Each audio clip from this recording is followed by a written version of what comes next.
What I'd like for you to do right now, I want you to think about your dream, because I'm in a room full of dreamers. Think about your dream right now. I want you to think about it and envision it. Now, ladies and gentlemen, let me share something with you. I do not believe that any of us have dreams that were not given to us for the purpose of accomplishing those particular dreams. And I want to share something with you that has changed my life. I started out, as was indicated by Jack, very humble beginnings. I don't know what that dream is that you have. I don't care how far-fetched it might appear to be. I don't care how disappointing it might have been as you've been working toward that dream. But here's what I know, that dream that you're holding in your mind, that it's possible. Let's say that together, please. Say, it's possible.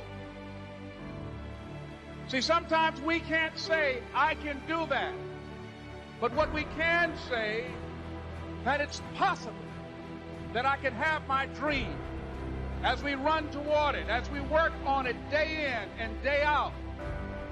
No one, ladies and gentlemen, could have convinced me when I started out just over 6 years ago, working on my dream. And I want you to think about whatever your dream is, because I was willing to take a chance. And most people won't do that. Most of the people that you talk to try and bring them into the business, these are not risk takers. Most people have done all that they're ever going to do. They raise a family, they earn a living, and then they die. But people who are running toward their dreams, life has a special kind of meaning. And here's what I will share with you, that in the process of working on your dreams, you are going to incur a lot of disappointment, a lot of failure, a lot of pain, a lot of setbacks, a lot of defeats. But in the process of doing that, you will discover some things about yourself that you don't know right now. What you will realize is that you have greatness within you. What you'll realize is that you're more powerful than you can ever begin to imagine. What you will realize is that you are greater than your circumstances, that you don't have to go through life being a victim. As Jack indicated, I was born in Miami, Florida, in an area called Liberty City, in an abandoned building on a hard linoleum floor with my twin brother. We were 6 weeks of age. We were adopted. When I was in 5th grade, I was identified as EMR, labeled educable, mentally retarded, put back from the 5th grade into the 4th grade, and stayed in that category until I got out of high school. I don't have any college training, but I met a high school teacher who one day changed my life. I was waiting on another student, and when he came in, he said to me, "Young man, go to the board and write what I'm about to tell you." And I said, I can't do that, sir. And he said, "Why not?" I said, "I'm not one of your students." He said, "It doesn't matter. Follow my directions now." I said, "I can't do that, sir." He said, "Why not?" I said, "Because I'm educable, mentally retarded." And he came from behind his desk and he looked at me. He said, "Don't ever say that again. Someone's opinion of you does not have to become your reality."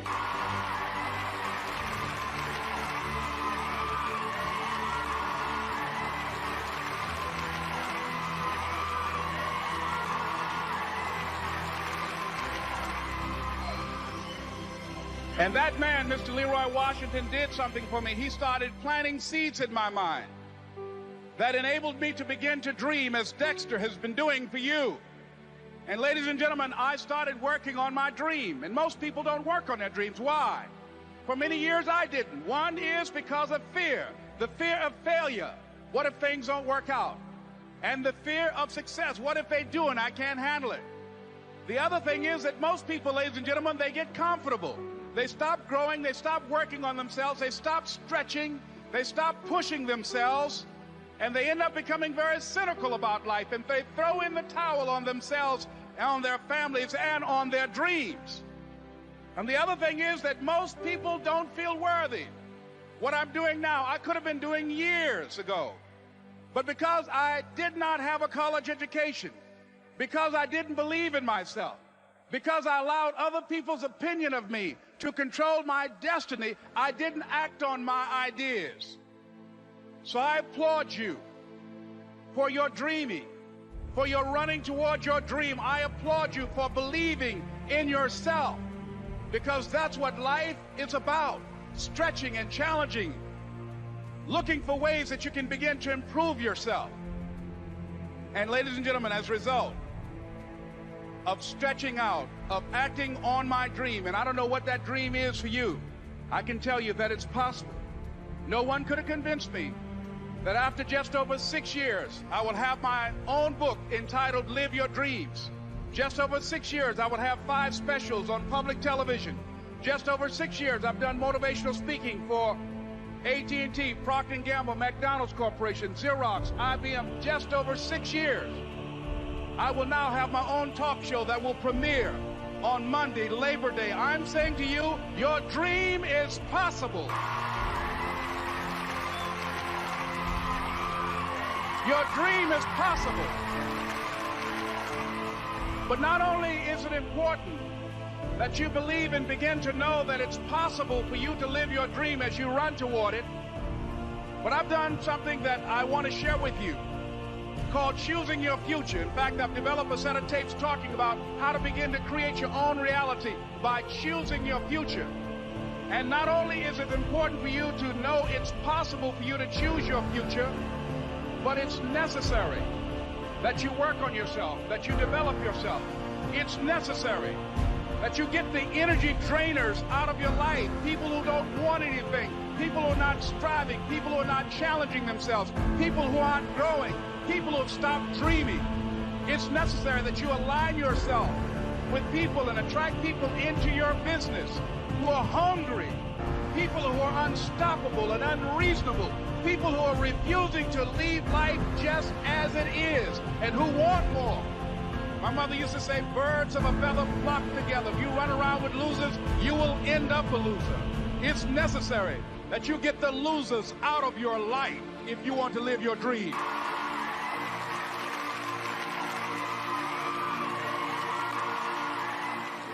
It's necessary to know that everybody won't see it, that everybody won't join you, that everybody won't have the vision.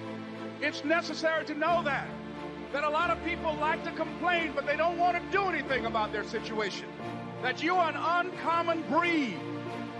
You know, you have to know within yourself that I can do this. Even if no one else sees it for me, I must see it for myself. That's necessary. It's also, ladies and gentlemen, necessary that you be creative when you're working on your ideas, that you understand the importance of changing up, of readjusting your strategies. Many times we can have a great idea, but if you're not advancing it in the right way and things don't happen, you become discouraged and think the idea doesn't work. No, that's not true. It's necessary that we become creative. I remember when I was in New York walking down the street, and a guy approached me and said, "Hey, mister, can I shine your shoes?" And I said, "No, I'm in a hurry. I don't have time." I kept walking. Someone else said, "Hey, man, your shoes look funny. May I shine your shoes?" I said, "No, I don't have time. I'm sorry, I'm busy." And I was walking fast, and many people solicited me for my business. And then finally, a young man stepped in front of me, and he said, "Excuse me." And he started counting, 97, 98, 99, 100. He said, "Sir?" I said, "Yes." He said, "Come here, please." I said, "What is it?" He said, "Today is my birthday. And every year, just to thank God for another year of life, the 100th person who passes my shoe shine stand, I offer them a free shoe shine. Would you give me the honors?" I said, "Why, sure." I got up on the shoe shine stand, George, and I sat there, and he shined my shoes diligently. And when I got down, I looked at them, they were sparkling. And I was walking away, and I said, "Thank you." And I stopped. I said, "Excuse me, but how much do you usually charge?" He said, "Only $2. I said, "I tell you what, today's your birthday. Here's $5, keep the change." He said, "Thank you." As I was walking away, looking in the opposite direction at other people coming, he started counting again. 97, 98, 99, 100.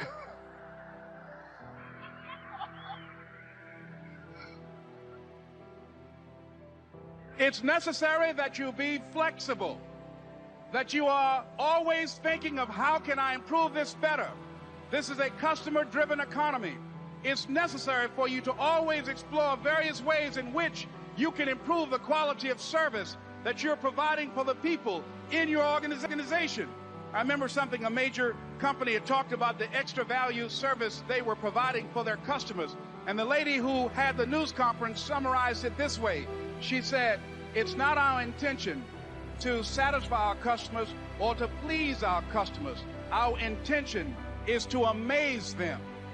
It's necessary, if you're going to compete today, that you look for ways to amaze your customers by being one of those individuals that keep your commitments, that keep your word, that's relentless. It's necessary as you work with the people that you bring into your organization, that they see that you're a good example of a person to work with, because you model integrity and determination and ambition and truth and honesty and the way in which you conduct business. The next step is, that is you. That is you. That no one can do it for you but you. And even though you face disappointments, even though you will experience them, it goes with the territory. You must understand that. I remember I was playing a game with my 9-year-old son, John Leslie, and I beat him 10 straight games in a game called Connect 4. And finally, I said, John Leslie, I'm bored. I don't want to play you anymore. And I got up. I said, I'm ready to go to sleep now. And repeat after me, please. Let's say this together. It's not over until I win. John Leslie said, no, you can't go now, Dad. I said, why? He said, it's not over until I win. That was his attitude. We sat down and we played several other games. And finally, after the 11th game, John Leslie won, and he got up and he yawned. And he said, I'm ready to go to sleep now. And I'm saying to you, what if all of us took that attitude after we face a rejection and a no, or we have a meeting and no one shows up, or somebody say, you can count on me, and they don't come through? What if we have that kind of attitude? The car's repossessed. Nobody believes in you. You've lost again and again and again. The lights are cut off, but you're still looking at your dream, reviewing it every day, and say to yourself, it's not over until I win.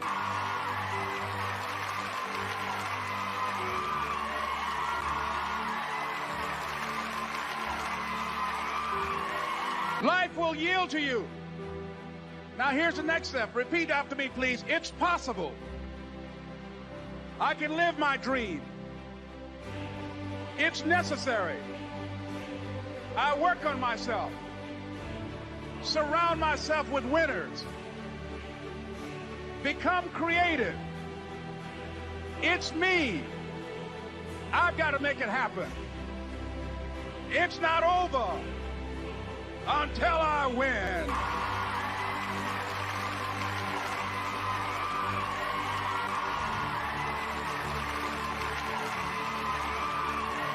The next thing that's important to know, yes, it's possible that you can choose your future and direct the course of your life as you run toward your dream. It's necessary that you have goals, that you write those goals down, that you plan, that you think constantly of how you can begin to improve what it is that you're doing. If it's your presentations, if it's your recruiting skills, whatever that is, it's also necessary that you look for ways to always find a way to pull it out when everybody else thinks that you're defeated. That you've got to take personal responsibility to know that in order to become successful, you've got to make it your personal business to do it. But the next thing, ladies and gentlemen, I want to share with you that some of you already know that it's hard. It's not easy. It's hard changing your life. It was hard when just over 3 years ago, in the Penobscot building in Detroit, Michigan, where I was operating my business, and I fell on some hard times, and I was sleeping in my office. It was hard coming into the lobby, and the security said, excuse me, Mr. Brown, can we see you for a moment? And I said, yes, and I walked up to the counter, and he gave me an envelope. And he said, would you mind reading it here? And I opened the envelope, and the envelope was from management that said, this is an office tower. It's not a hotel. Please do not sleep in your office. And I said, excuse me, sir. I said, I just work long hours in creating my business. I'm an entrepreneur. And right now, things are bad for me. But they're not going to be this way always. And I just asked for the opportunity to continue to operate like I'm doing. I'm not trying to make this my home. And it was hard coming through the lobby. And sometimes they would laugh. There's a guy talking about becoming successful. And look at him. He's bathing in the bathroom upstairs on the 21st floor. He sleeps on the floor. Him and two other dreamers up there. Look at him. It was hard, ladies and gentlemen, coming to speak to people. And I was facing financial difficulties in my own life. I was behind on my bills and my dreams, and I'm saying to them, you can live your dream. It was hard, ladies and gentlemen.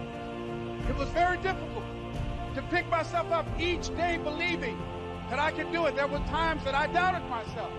I said, God, why is this happening to me? I'm just trying to take care of my children and my mother. I'm not trying to steal or rob from anybody. Why did this have to happen to me? It was very hard. And here's what I want to say to you. For those of you that have experienced some hardships, don't give up on your dream. No one could have convinced me by holding on, by continuing to push forward, by continuing to run toward my dream. One day, I would have my own talk show. It's a long shot, ladies and gentlemen, from Liberty City, an abandoned building on a floor. Never knowing my mother or father. It's a long shot. Being here with you today in this dome in Atlanta, it's a long shot. No college training, labeled educable, mentally retarded, but I kept running toward my dream.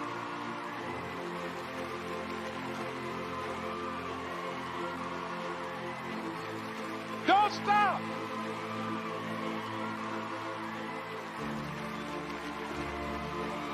Don't stop.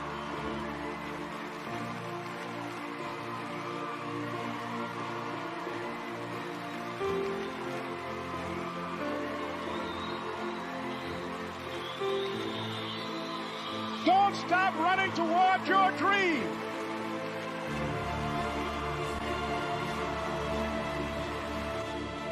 It's very important as you hold on to that dream.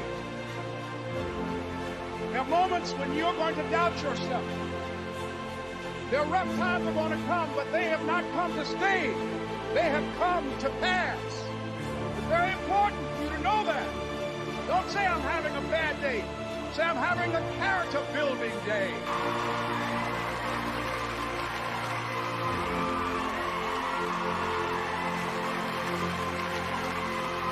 It's very important for you to believe that you are to make this happen. I remember this high school teacher, Mr. Leroy Washington, at the end of school one June, it was just a few days before we were supposed to leave. And I just got my report card. And it indicated that I'd failed history. And I'd failed English. And I would have to go to summer school. And I was feeling within myself that I was a failure, that I'm slower than most people in getting paperwork. And I was feeling down on myself and very negative. And Mr. Washington was giving a speech to the graduating seniors, and I was in 11th grade. And even though I wasn't supposed to be in there, I went in there because the speech he was giving, that speech was for me. And as he talked, my heart began to beat fast. Tears began to run down my eyes, and I was in the back just listening to him because he said, and he was a very dramatic man. I still talk to him to this day. He said, as graduating seniors of Booker T. Washington High School, I want you to know that you're blessed and highly favored, and that as you go toward the future, begin to know that you have greatness within you. And if just one of you here begin to envision yourselves as being blessed and highly favored to reach your goals, if just one of you capture the essence of what that means, that you have greatness within you and a responsibility to manifest that greatness, that you can make your parents proud, you can make your school proud, you can touch millions of people's lives, and the world will never be the same again because you came this way. And the students gave him a rousing standing ovation. And as he left the auditorium, I ran down the steps and I caught him in the parking lot. I said, Mr. Washington? He said, yes. I said, do you remember me, sir? He said, no. I said, my name is Leslie Brown. My mother, she works in the cafeteria here. I'm one of the twins, Leslie and Wesley. I said, Mr. Washington, but you know, I got these big dreams. You know, I like talking to people. I love people. I said, I want to work with people, and I got this dream of buying my mama a home. Could I do that, Mr. Washington? He said, it's possible, Mr. Brown. And as he walked away, I called him again. I said, Mr. Washington? He said, what do you want now? I said,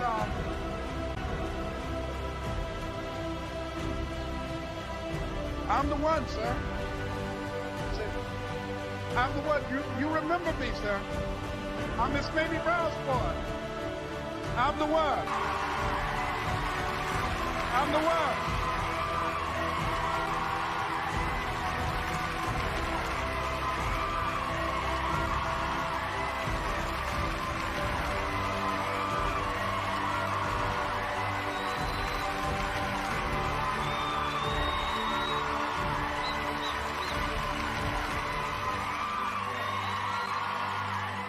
And you must feel that's why you're here, because you are the one. And I remember when PBS first played one of my specials called You Deserve, one Sunday afternoon in Miami, Florida. I had some friends call him to tell him to tune in. And he watched the program. He called me in Detroit, and I answered the phone. I said, hello. He said, may I speak to Les Brown, please?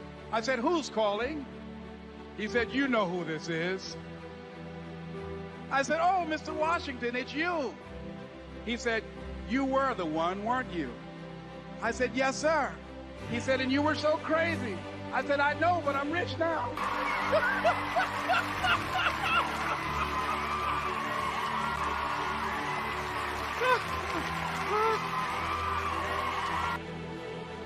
Ladies and gentlemen, it's not going to be easy. It was hard laying on the floor of the Penobscot building, looking out of the window, daydreaming, saying, Les, can you do this? Can you make this happen? I used to listen to tapes day in and day out about See You at the Top, my great friend Zig and Dennis Waitley and different other motivational speakers, and Dr. Norman Vincent Peale. And Dexter saying, don't let nobody steal your dream. I used to ask myself, can I do this? And something said within me, you're the one. You're the one. And let me tell you something, ladies and gentlemen. While you're here, and before you go back home to your respective cities and communities, write down at least 5 reasons on why you deserve your dream, on why you won't give up, what's going to make you unstoppable, why you must be unreasonable, because logical, practical thinking says you can't do it today. But if you want to produce unreasonable results in your life, like living your dream and taking charge of your destiny, you've got to be an unreasonable person. You've got to be an uncommon person. So write down the reasons of why you're here. My first major goal was to buy my mother a home. And let me tell you something, ladies and gentlemen. What will reasons do, Les? Nietzsche said, if you know the why for doing, you can endure almost anyhow. What do you mean by that? If you know why you're doing something, when the hard times come, and they're going to come, when the disappointments and the rejections come, and they're going to come by the truckloads, your reasons will be your rod and staff to comfort you, to pick you up. Once again, I got a saying on one of my tapes, if life knocks you down, try and land on your back, because if you can look up, you can get up. Let your reasons get you back up.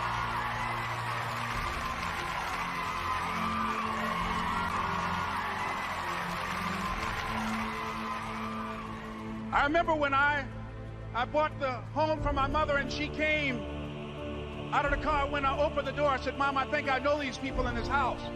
That was my first major goal. And then I couldn't conceal it anymore. I said, Mom, I got this for you. And as she went from room to room, looking at the house and saying, thank you, Jesus. Thank you, Lord. No one ever could have convinced me that this could have happened to me. And she looked at me and she said, Leslie, And you caused me so much problems as a boy. You were always into stuff. She said, no one could have convinced me that day when I walked in that house and this lady was holding you and your brother. And she said, ma'am, I want you to promise me 2 things. She said, what is it? She says, 1, promise me that you won't separate them. She said, I want them raised together. I want them to know each other. I got pregnant while my husband was away in the war, and I can't keep them. Promise me that you won't separate them. She said, I promise I won't. I've never had children. I promise I won't separate them. And she said, promise me that you'll never tell them about who I am, because if my husband ever found out, he would kill me. She said, I promise. And she said that she gave them to us, and she kind of cried, and she was walking out the door, and she looked at my adopted mother. She said, remember, don't you separate them.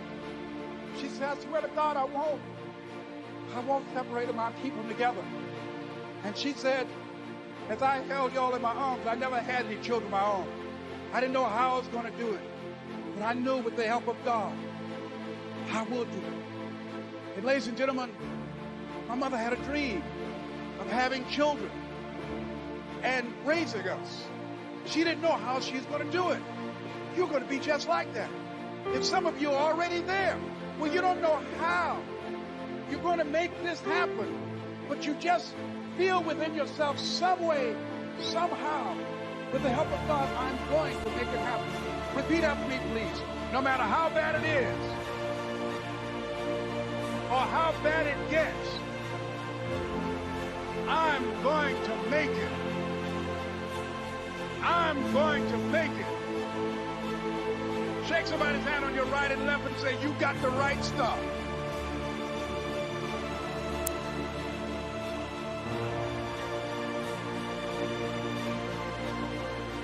So yes,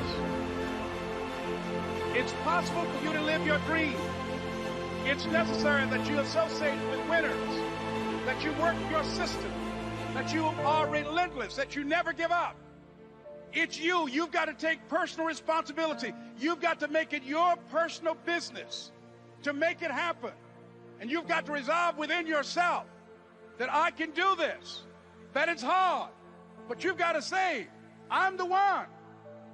I'm the one to make this happen. I'm the one to become successful in this business. As you work to help other people to become successful, that feeds your success. But you know it's going to be hard, but find out what will make it worth it for you. I told Mr. Washington I wanted to become a disc jockey. Someone asked me to tell this story. And he said, Les Brown, he said, if you want to do anything worthwhile in life, you've got to be hungry. I told Mr. Washington I wanted to become a disc jockey. And so I started working to develop myself. He said, I want you to practice every day being a disc jockey. I said, but I don't have any job now. He said, it doesn't matter. He said that it's better to be prepared for an opportunity and not have one than to have an opportunity and not be prepared. And as I was working to develop myself, I applied for a job as a disc jockey, WMBM on Miami Beach.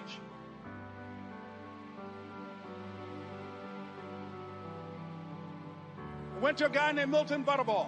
I said, how you doing, Mr. Butterball? I'd like to get a job as a disc jockey. He looked at me, he said, you have any broadcast background? I said, no, sir, I don't. You have any journalism background? I said, no, sir, I don't. He said, we don't have any jobs available. I said, yes, sir. I went back to Mr. Washington and I told him. He said, don't take it personally. He said, most people are so negative, they will have to say no 7 times before they say yes. He said, go back again. So I went back again. I said, how you doing, Mr. Butterball? My name is Les Brown. He said, I know what your name is. What do you want? I said, I'd like to know whether or not you have any jobs at disc jockey, sir. He said, didn't I just tell you yesterday we didn't have any jobs? I said, yes, sir, but I know whether or not somebody got laid off or somebody was fired, sir. He said, no one was laid off or fired. Now get on out of here. I came back the next day. Hello, Mr. Butterball. How are you? He said, fine. What do you want now? I said, I'd like to know whether or not you got any jobs, sir. Didn't I tell you the last 2 days we didn't have any jobs? I said, yes, sir, but I don't know whether or not somebody got sick or somebody died, sir. He said, no one got sick or died. Now don't come back here and throw me out again. I came back the next day like I was seeing you for the first time. I said, hello, Mr. Butterball, how are you? He looked at me with rage. He said, "Go get me some coffee." I said, "Yes, sir."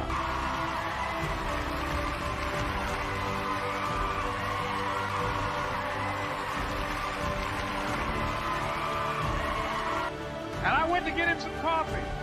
After a while, I would get their lunch and dinner, and I would go in the control rooms and take the disc jockeys their food, and I would not leave until they would ask me to leave. Then they started trusting me to pick up entertainers that came to town. Entertainers like the Four Tops and the Temptations and Diana Ross and Supreme. I would drive them all over Miami Beach in the disc jockeys' big long Cadillacs. I didn't have any driver's license, but I was driving like I had some.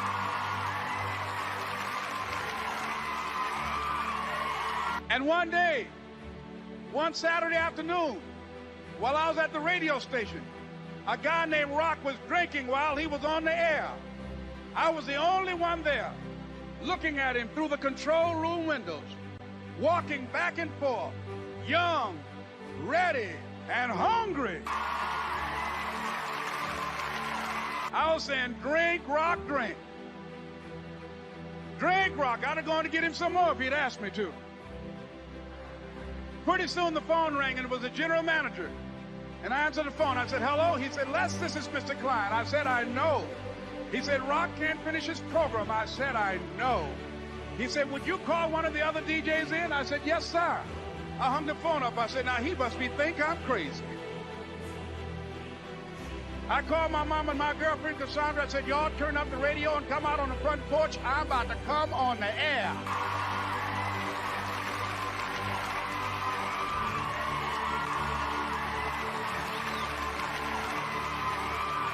I waited for about 20 minutes, and I called him back. I said, "Mr. Klein, I can't find nobody." He said, "Young boy, do you know how to work the controls?" I said, "Yes, sir." He said, "Go in there and don't say nothing here." I said, "Yes, sir." I couldn't wait to get behind those controls. I put on an old Stevie Wonder record called Fingertips. I sat down behind that turntable. I said, "Look out, this is me, LB Triple P, Les Brown, your platter playing papa. There were none before me, and there will be none after me. Therefore, that makes me the one and only. Young and single and love to mingle, certified, bona fide, indubitably qualified to bring you satisfaction, a whole lot of action. Look out, baby, I'm your love man." I was hungry. I was hungry. You got to be hungry.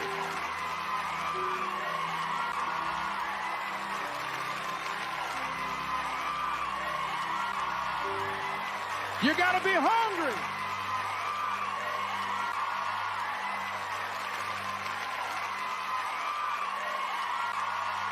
So, ladies and gentlemen, if you want to make your dream become reality, the people that are running at their dreams know that it's possible that you can live your dream, that it's necessary, that you're relentless, that you have a plan of action, that you are creative. The people that are living their dream are finding winners to attach themselves to. The people that are living their dreams are the people that know that if it's going to happen, it's up to them. And they're resolving within themselves, it's not over until I win. The people that are running after their dream know they're going to have hard times. They keep on running because they're saying within themselves, "I'm the one. I'm the one. No matter how bad it is or how bad it gets, I'm going to make it." The people that are running after their dreams are the people that are hungry. Shake somebody's hand on your right and left and say, "You got to be hungry."